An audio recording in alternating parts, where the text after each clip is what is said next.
eu trouxe um vídeo para vocês aqui no fundo do slide, justamente que é o quê? Essa questão da presença de um líquido. Então, aqui as moléculas de água, elas sempre tendem a ficar mais próximas. Então, por exemplo, se eu pego aqui na minha própria garrafa de água, ó, quando eu mostro aqui para vocês, ó, olha aqui essa gota, ó, por que que ela não cai?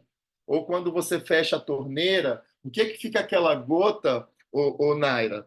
Que é como se realmente ela fica ali em cima da torneira e ela não cai. Ou quando você tem ali aquela água na pia, ela sempre tende a ficar mais próximas, elas vão formando gotas. Por quê? Nós temos, de certa forma, essa força de atração entre essas moléculas de água.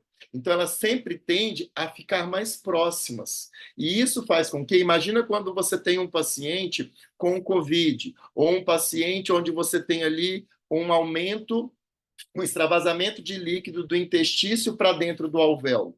Esse líquido dentro do alvéolo, ele vai fazer o quê? Vai exercer uma força de, de, de, de, de, de retração mesmo, eles vão estar próximos, fazendo com que você não consegue, de certa forma, assim, você aumenta essa tensão superficial. Você tende a fechar esses alvéolos. Se você fecha esses alvéolos, você colapsa esses alvéolos e você acaba diminuindo a sua área para fazer a troca gasosa. Por isso que esses pacientes com congestão pulmonar, ele acaba gerando o quê? Uma diminuição de troca gasosa, porque ele perde uma área para fazer a troca gasosa. Imagina você ter uma quadra de tênis, se todos os seus alvéolos estivessem abertos, e eles começam a fechar por conta da presença de líquido ali dentro.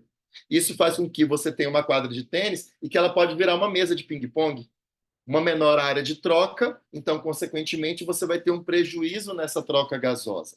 Então, a tensão superficial do líquido nada mais é do que, ó, a gente tem ali essa, quando você tem esse líquido dentro do alvéolo, fazendo com que você aumenta essa força de colapso. E se a gente for pensar também, pessoal, os nossos alvéolos, eles têm o mesmo tamanho, ou a gente tem alvéolos maiores, alvéolos menores. Então, os nossos alvéolos, eles possuem comportamentos, tamanhos diferentes. Então, se a gente for pensar, imagina se você tivesse aqui, Naira, 10 moléculas de água.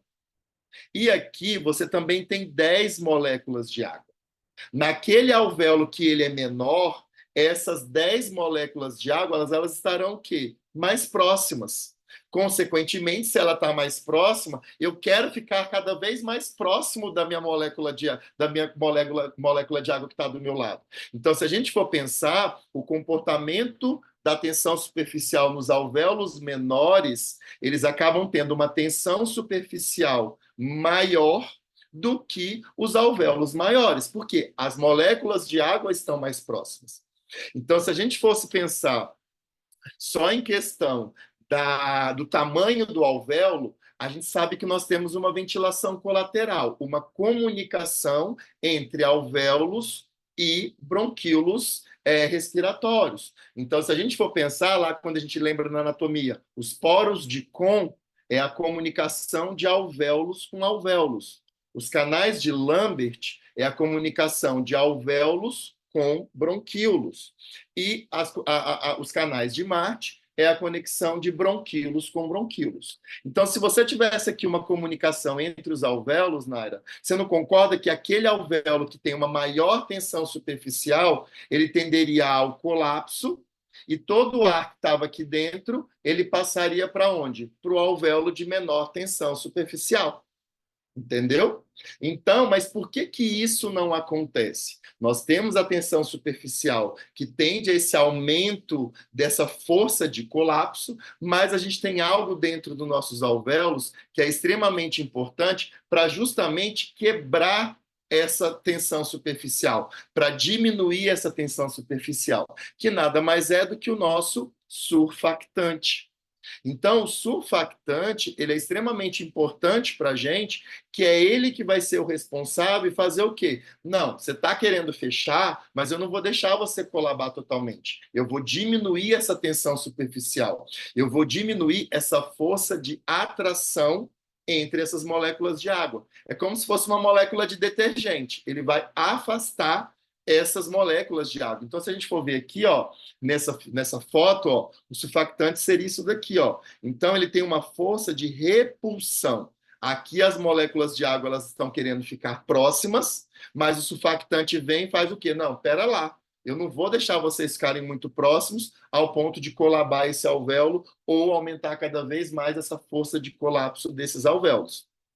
Porque é sinal que quanto maior for essa tensão superficial, menor vai ser essa complacência, mais difícil vai ser desse alvéolo se distender, variar o volume para uma variação de pressão, que aí a gente vai entender o que é complacência. Ok? Então, se a gente for pensar, o surfactante, ele começa a ser produzido ali na 20ª à 22ª semana da gestação, onde ele tem ali a sua produção já totalmente bem estabelecida, de 32 a 34 semanas. Por isso que, às vezes, quando os bebezinhos eles nascem prematuros, dependendo da idade da semana gestacional, da idade que ele vai nascer ali, ele acaba não tendo aquela quantidade suficiente, ou o corpo dele não consegue produzir tanto esse surfactante. Então, é aquele pulmão que, quando a criança nasce, é um pulmão duro, é um pulmão difícil de abrir. Por quê? Não tem o surfactante ali para diminuir essa tensão superficial e permitir essa expansão desse pulmão. Então, na maioria das vezes, esse paciente ele vai precisar de usar o quê? Um surfactante exógeno. Então, para justamente o quê? Diminuir essa tensão superficial para conseguir abrir esse pulmão e permitir essa variação de volume para uma variação de pressão que esse bebezinho vai estar fazendo quando ele contrai os músculos respiratórios dele. Imagina ele fazer força muscular e ele não conseguir colocar o ar para dentro do alvéolo porque aquele alvéolo está duro, está difícil de abrir, ok? Então, isso não é interessante.